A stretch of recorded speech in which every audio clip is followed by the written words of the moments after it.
All right, my name's Connor Murray. I've been in enterprise software sales for 7 years. I started as an SDR and worked my way up to where I am now as an enterprise account executive at a market-leading tech company. And I spent 2 of those years as an SDR manager interviewing and hiring hundreds of candidates. So I've seen it all, and I know exactly what these hiring managers are looking for throughout the interview process. So that's what this video is going to be. It's going to be a no-fluff breakdown of exactly what you need to do and say in order to nail your SDR BDR interview. So we're going to start with a general structure and overview of how these interview processes are structured. It's important to know where you are in the process and what you need to be most prepared for. We're going to go over the high level do's and don'ts. I've seen a lot of mistakes out there. We're going to eliminate those. The character traits you must demonstrate. This is arguably the most important piece. This is not often a skill-based position where they're expecting you to be ready on day one. They're really screening for character traits that you want to be showcasing and developing. So we'll cover those. Interview preparation hacks. There's a million ways to go about preparing for an interview. I'm going to break it down so that you can be as efficient and effective as possible. Then we're going to go over the most important interview questions and actual answers that you can use and take, or at least make them your own for your own interview process. We're going to cover questions that you should ask the interviewers to impress and stand out, and then how to close the interview at the end, which is a step a lot of people forget. So let's get into it. But first, if you want more hands-on guidance throughout this process and landing the job at the company you really want to break into, or negotiating offers, things like that, check out the links in the pinned comment below and in the description. Tech Sales Ascension is our course community for breaking people into tech sales. We've broken people from all walks of life, like Databricks, Snowflake, AWS, Oracle, Salesforce, you name it, we've broken people in. It's a great community. I hope to see you all in there. But with that, let's actually get into the video. So first, the general SDR, BDR interview process. A lot of these processes look almost the exact same. There's sometimes little nuances and differences, but you want to know where you are in the process, what you need to be most prepared for, and when you should really be going all in. So most interview processes start with the recruiter, a screening type interview. It's generally scheduled for 30 minutes, but usually doesn't go longer than 15 to 20 minutes. And the recruiter's job, they do this all day. Sometimes they have 10 or more calls like this every single day. They do this every week. Their job is to primarily weed out completely unqualified candidates, because these sales managers, their time is valuable. They can't be interviewing people who just simply don't meet basic criteria that they're looking for, and they often get hundreds of job applications for each of these postings. So the recruiter screener interview is mainly meant to weed out unqualified candidates. So know that going in. But just as importantly, their job is also to expedite the process for standout candidates that really, out of the hundreds of these that they do, when they get someone where they're like, whoa, this person's on the ball, let's get the interview set up right away so that we can kick off this process. And they're going to give that interviewer really good feedback that's really going to impact the way they look at you. I know when I was a hiring manager, when the recruiter sent over a candidate and was like, this is the one, it definitely impacted the way I viewed them going into the process. And then the general structure, the questions you need to be prepared for at a high level, it might seem obvious, but a lot of people just aren't prepared for these. They're going to ask you questions like, what led you to the interview? Why do you want to go into sales? Why do you want to work for this company specifically? And do you have any questions for me? If you're not prepared for these questions, don't worry about anything else yet. No situational questions. Tell me about a time you did this. You want to have good 30 to 60-second answers individually for each of these questions. And ideally, you want to combine a couple of them. So if they say, what led you to the interview today? You want to be able to tie that into why you want to go into sales and why you want to do so for this specific company. I'm going to give you exact answers to these later in the video.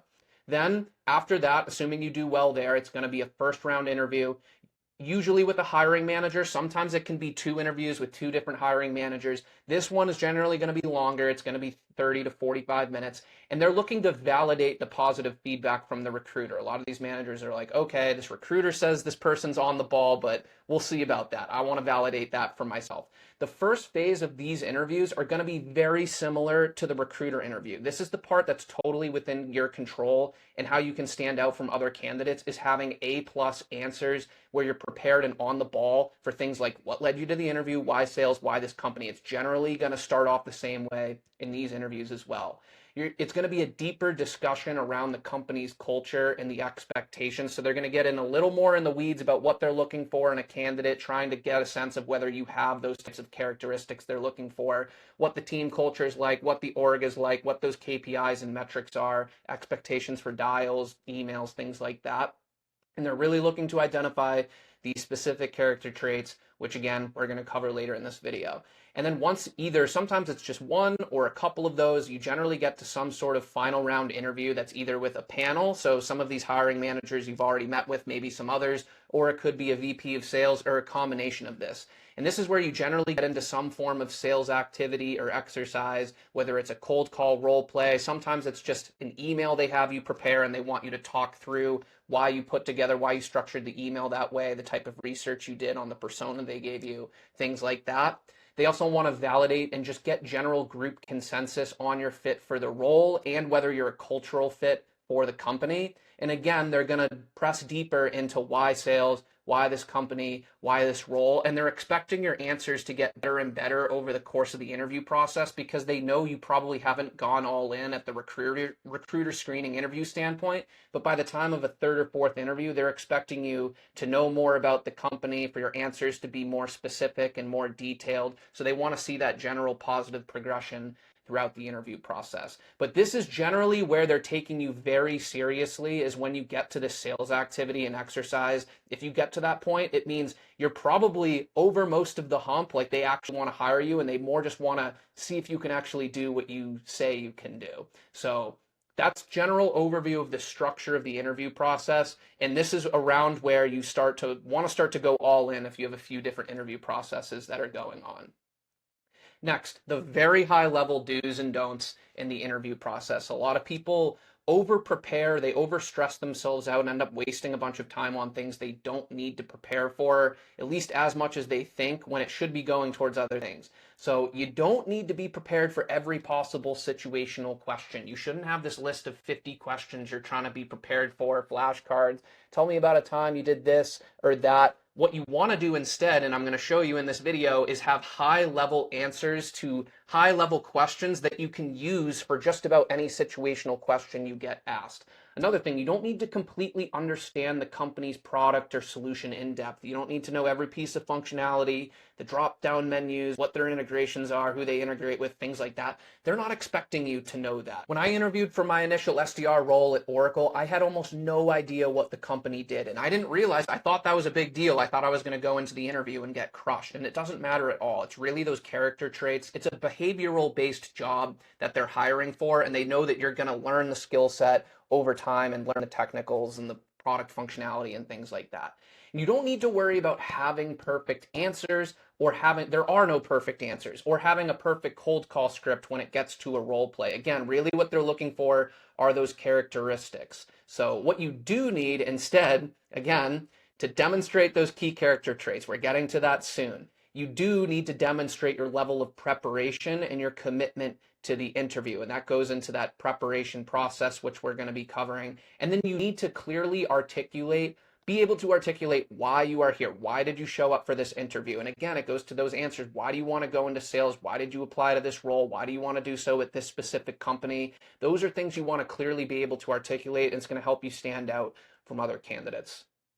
So let's get into those key characteristics that you want to be demonstrating. There's lots of them you can use. In my opinion, make it easy, break it down. These are the ones that I think you can't go wrong with, particularly these first three, and then these other two are interchangeable if you'd prefer to use them. But in my opinion, you want to be demonstrating in your answers, and even if they ask you things like, why do you think you're a good candidate? Tell me about your strengths and weaknesses. You want to demonstrate that you are a hard worker, you're gritty, you're resilient, you're there to work hard. That's the base. The second one is coachability, because from the manager's standpoint, that's their entire job. They don't want someone who's going to come in and be difficult to work with, difficult to coach, because that's how they're measured as an SDR, BDR manager generally, is how much they can progress you. So you want to demonstrate you're a hard worker, you're looking for feedback and you're going to apply it, and that you're a team player too, because this is very much a team job. You're working with your manager, you're working with account executives, you're working with other internal stakeholders. They want to know that you're not just like some rogue rep who's going to do things on your own and be difficult, that you're going to work and make the entire team better and work well in a team setting. The other ones you can use are adaptability. Things are always changing in the SDR job. A lot of times they change your KPIs. They change the metrics you're targeted to hit. They change what products you're selling. They might move you to a different industry that you're covering. That's all expected, and they want to know that you're able to adapt quickly when those situations come up.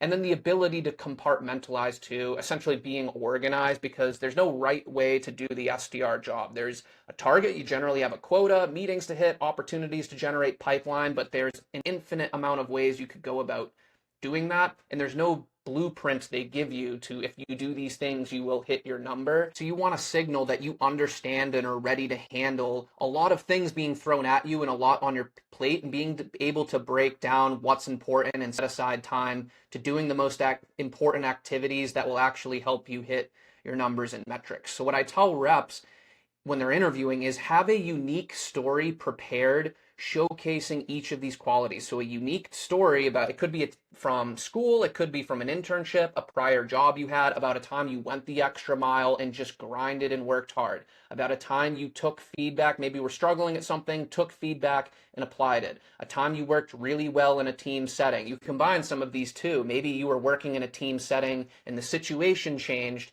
and you had to adapt, and how did you adapt and what was the outcome, things like that. Or a time where you had a lot on your plate and simply had to break things down piece by piece and achieve some certain outcome.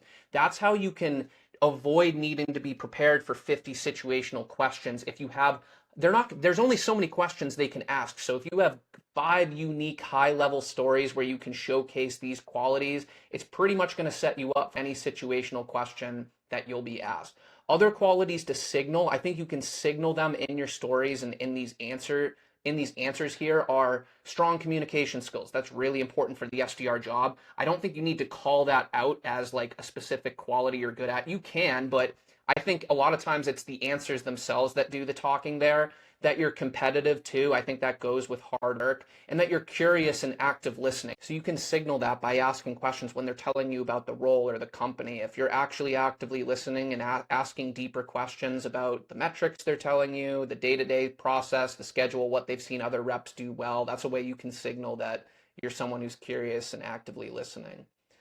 So getting into the interview preparation hacks is a question I get asked a lot. How do I prepare for my interview? Breaking it down at a high level, there's lots of ways to go about doing this, but I think the 3 categories that are basically non-negotiables are high level understanding of the company and its product. That's pretty self-explanatory. The job role and its expectations, and then the interviewer or interviewers and the team. So breaking these down, starting with the company and the product. Again, you don't need to know every bell and whistle, every piece of functionality, but you want to know at a high level, what problems does the company solve? This is going to be all over the website. It's not going to be hard to find this. What are the main problems the company solves? What are the business challenges and the pain points of the end users that this company solves for? Who are its ideal customers? What industries do they work in? Who are the specific personas, the ICPs that you target? What are their job titles? Things like that. Again, you don't need to know it in excruciating detail, but at a high level, this is going to help you stand out from other candidates. And then what is their unique value proposition? Whether they have a unique value proposition, that's a different story, but every company has a message, and it's usually all over their website as to why they are unique. There's 100 different CRM systems out there, for example, probably more. Every single one of them has a story for why they are unique in the marketplace and why they exist and are better than the competition. So where to find this stuff?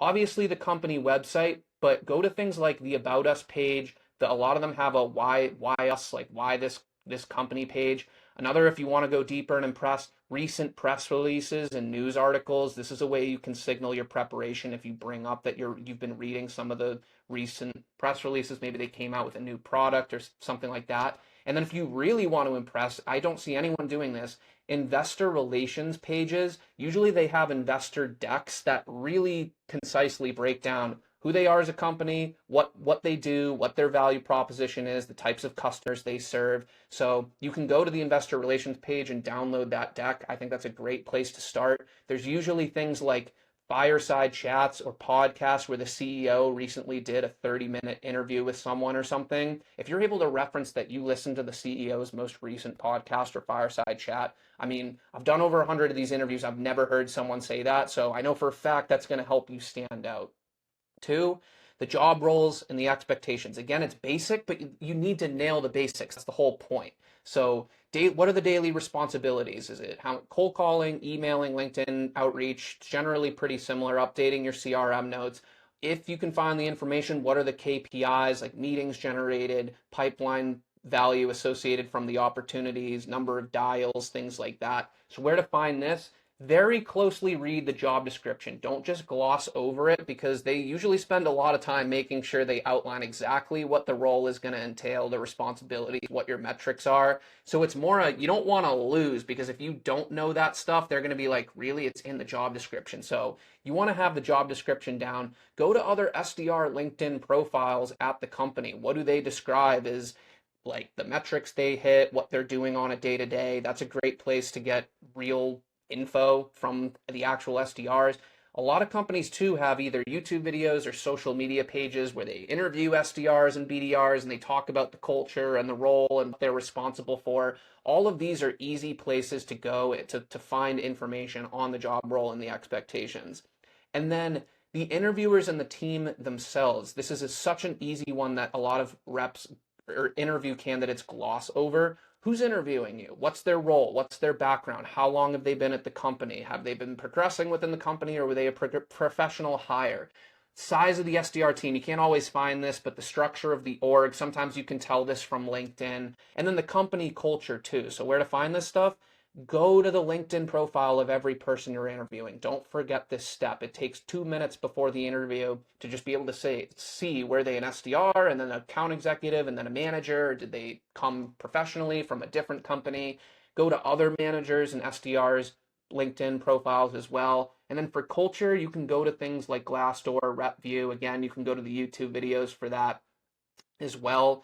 But all of this are just very basic things you can do, and it's more than enough. Don't overstress on the interview preparation piece. If you just break it down into these buckets, the company and its product, the job role and expectations, the interviewer or interviewers, and the team, you're going to be very much good to go. So now, getting into some actual specific questions and answers you're going to get. Some of these might seem obvious, but these are things you can take, adapt, make them your own, because a lot of these are high-level questions that can be applied to a lot of those situational questions you're going to get asked. So one of the most important questions is, why do you want to go into sales? You want to be able to showcase you understand what type of job you're interviewing for, that this isn't something you're just blindly sending out a resume for, that you're actually excited about a sales career.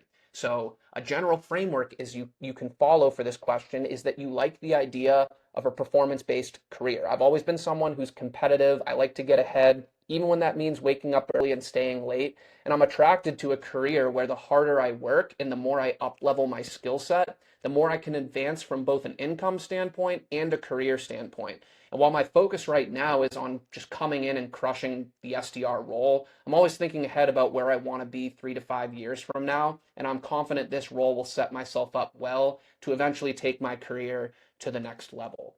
So you're showcasing a lot in that answer. You're showcasing you understand the sales role as a performance-based career. You're showcasing your work ethic, your competitiveness in that answer. You're showcasing you're not just thinking about this SDR role on its own. You're thinking about your career from a 3 to 5 year standpoint, which these interviewers really like to hear. So you can take this framework and adapt it, but this is a good starting point for the question, why sales? The next one, why this company? So they're going to say, great, you want to go into sales. There's a million places you could apply to be an SDR, BDR. Why did you choose this company specifically? So a framework, again, you can follow is that I'm someone who's always paid attention to what's going on in the general economy and in the markets, and I want to join a company that I think is well positioned within a growing industry. Sales is great, but you obviously don't want to join a company that's in a declining industry or it doesn't have a strong market position within their own niche. So based on all my own research, I'm excited about XYZ company because you're continuing to grow and outpace the competition in a massively growing market. And that's attractive to me because again, I'm looking to join a company where I can grow my career for the next 3 to 5 years and beyond. And I think XYZ company is a place where I can do that based on my research. So here again, you're demonstrating your level of preparation. You're building on the why sales answer. A lot of times you can combine these two. Like if they say why sales or what led you to the interview today, I'm not even going to wait for them to ask this question separately. I'm just going to tell them why sales and then combine it for why I want to join this company specifically. You're showing you're doing your research. You're not just researching the company, but the industry as a whole. They love to hear things like you keep up with what's going on in the economy, in the markets. But this is why it's important too when you say things like, so based on all my research, I'm excited about XYZ company and its market position. You want to be able to show, they're going to ask you, so what have you researched? And that back to that last slide, that's where you want to be able to articulate the company's value proposition, the pain points they solve for, things like that. And then another high level question too, they might ask, it could come in a few different variations. Why are you a good candidate? What are your strengths? What are your weaknesses? Things like that. A general framework, again, is why are you a good candidate for this role? Because I'm someone who has a very clear idea of why I want to go into sales and why I want to do so at this specific company. And I'm very excited by the opportunity and will be someone who comes in ready to work hard, ready to take whatever feedback is given to me and apply it right away. And someone who wants to help the entire team and organization succeed. I'm very much a team player and someone who believes that there's more than enough room for everyone to succeed. So when something's working for me, I'll share it with the rest of the team and not just keep it to myself. So I guess to summarize concisely, I'm a strong candidate because I'm someone ready to come in and work hard. I'm very coachable. I'm looking for feedback, and I'm very much a team player and want to see not just myself succeed, but everyone on the team succeed. So again, calling back to those key characteristics, what did I showcase here? Hard work, coachability, and team player. You can insert any other characteristics you'd rather use, but that's why it's just so important to have those high-level characteristics prepared, unique stories for each of those prepared, because that's going to take care of a lot of situational questions you're going to get asked rather than having to prepare for each of those individually, because you can never be fully prepared for those situational questions. So getting towards the end, effective questions for you to ask. This is arguably the most important part of the interview. I think the beginning piece of the interview where they ask you why sales is the most important part, and then this is probably the next most important. General rule of thumb to follow. Have 5 questions prepared, but only ask 3 at the most. Some of your questions are probably going to get answered in the interview anyway. You just don't want to come across like you're going to be the type of rep to ask them a million questions on every team call or they're going to be like, I don't want to deal with that. So ask 3 at the most. Don't go over time either. Be conscious of, like, if it's a 30-minute interview and it's ends at 10 and it's 9:58, maybe only ask 1 question. It's okay. You're going to get the time to ask your questions towards the end. But here are some easy examples you can fall back on that I think are effective questions. So question 1, I've been doing XYZ to prepare for the role. I've been reading these books. I've been talking to these reps. Here's what I've learned in the conversations. Here's what I think I need to know to be ready for the role. Is there anything else you think I should be doing to just prepare myself to ramp up in the role as quickly as possible? So the structure of this question is basically to just not just ask, how can I be the best rep or how can I do well in this role? Tell them, here's what I've been doing to prepare, give them some context, but then what else do you think I should be doing so that they can add on to it? Question number 2, simply, what are you looking most for in a new SDR on your team? What I like about this question is you can take whatever they give you and just say, that's what you're going to bring to the team. So if they say, yeah, I'm really looking for grinders. I'm really looking for people who are ready to hit the phones, ready to work hard. And you can say, yeah, that's exactly what I'm looking to do. I'm looking to show up early, stay late. I'm looking to be the hardest worker on the team. That's always how I've been and how I've seen myself. And that's what I'm looking to bring to your team and your organization. You're almost doing the SDR job on the job, because that's what you're going to be doing with prospects, is getting a sense of what's most important to them, what are their pain points and priorities, and how your solution can solve for that. What are this manager's biggest pain points? What are they looking for in a new solution or a new rep on their team? And then tell them that's what you're going to bring. Number 3, I noticed you began, so this goes to that preparation and research again. I noticed you began as an SDR at the company. You moved into the AE position for a few years and then moved into the SDR manager leadership position where you are now. And I guess I'm curious to hear about your career progression at the company and what made you want to go into leadership. I like this question. Again, you're almost doing the SDR job on the job. You researched their LinkedIn. You showed you did your research. You asked about their career progression. People love to talk about themselves too, and it gives you a sense of whether you have a good manager on your hands too, because it's a two-way interview. Yes, they're interviewing you, but you want to make sure you're joining a good company and a manager you're excited about working for. So hearing what they say to what made you want to go into leadership, I think is a good way to begin to gauge that. Question 4, what are the commonalities you see in the best performing SDRs and the ones that ultimately promote and also succeed as account executives? I think that's an effective question. Again, it helps signal whether you have a good manager on your hands.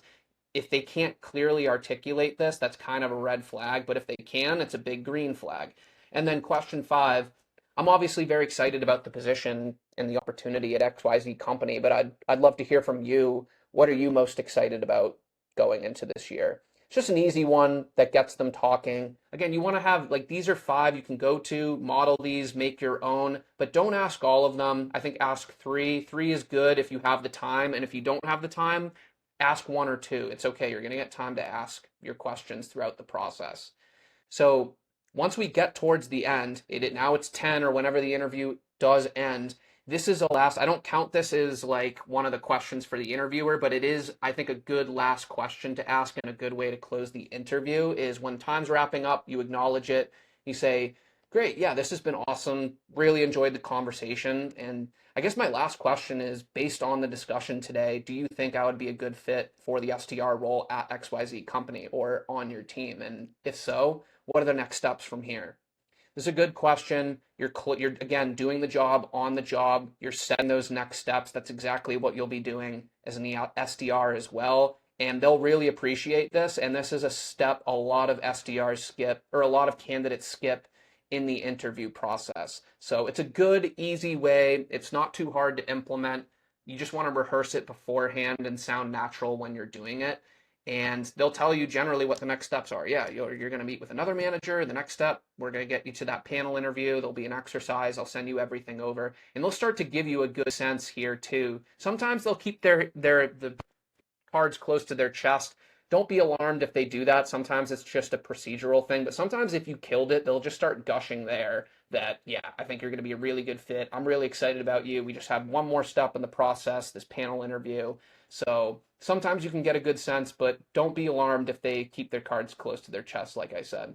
And then another step so many reps skip, and it's so easy, and I just can't believe people forget to do this, is just send a brief follow-up email. Ideally, if you can, within 30 minutes after the interview. The reason for that is a lot of them have to score you or give their feedback to their managers, like their director or their VP, right after the call. So you want to be able to send this follow-up email to be able to impact that. So it doesn't need to be anything crazy, 4 to 5 sentences. You can generally have some sort of rough draft teed up for yourself. And the framework to follow is just simply thank them for their time today. They're a busy manager that took time out of their day to consider you for their team.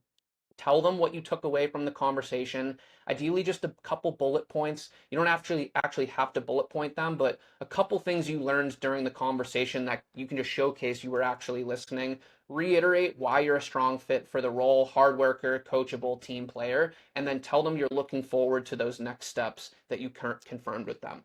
Boom. It's easy. It's something 9 out of 10 candidates aren't doing, and it can really help you stand out and make a difference. So that's pretty much it at a high level.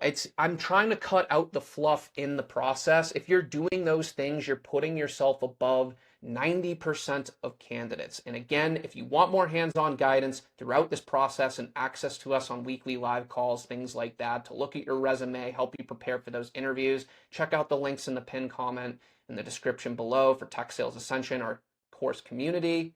But with that, thank you for being a part of this video. Hope you got value out of it. If you did, subscribe, hit the like button, and I'll see you all on the next one.